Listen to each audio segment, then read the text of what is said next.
যদি কখনো হারিয়ে যাওয়া কিছু ফিরে পাওয়ার সুযোগ পেতাম, তাহলে হারিয়ে যাওয়া সেই ছোট্টবেলাটাকে সবার আগে ফিরে পেতে চাইতাম।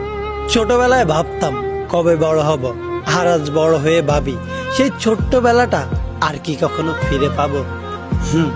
মিস করি হারিয়ে যাওয়া সেই ছোট্টবেলাটা, যখন জীবনে টেনশন নামক শব্দটার কোনো অস্তিত্বই ছিল না।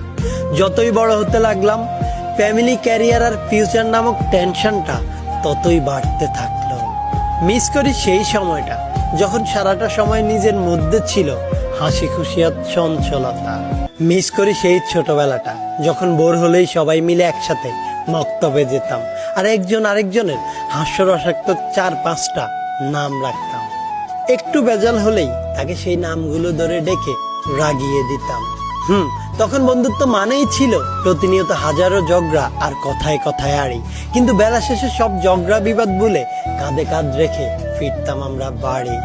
ছোটবেলায় অনেক সময় এবং বন্ধু ছিল, কিন্তু টাকা ছিল না। আজ হয়তো টাকা আছে, কিন্তু সেই সময়টা আর বন্ধুগুলো নেই। মিস করি সেই ছোটবেলা যখন বিকেল হলেই খেলতে যাওয়ার জন্য একজন আরেকজনের অপেক্ষা করতাম, আর সুযোগ পেলেই মায়ের চোখ ফাঁকি দিয়ে মাঠে খেলতে যেতাম। আর রাতে বাসায় ফেরার পর যখন মায়ের হাতে উত্তম মধ্যম খেতাম, তখন শপথ করতাম আর কখনো যাব না, অথচ পরের দিনই সুযোগ পেলে মাঠে দৌড় দিতাম। সত্যি, জীবনের সবচাইতে সোনালী সময়গুলো ছিল ছোটবেলায় ফেলে আসা দিনগুলো, যা চাইলেও আর কখনোই ফিরে পাওয়া সম্ভব নয়।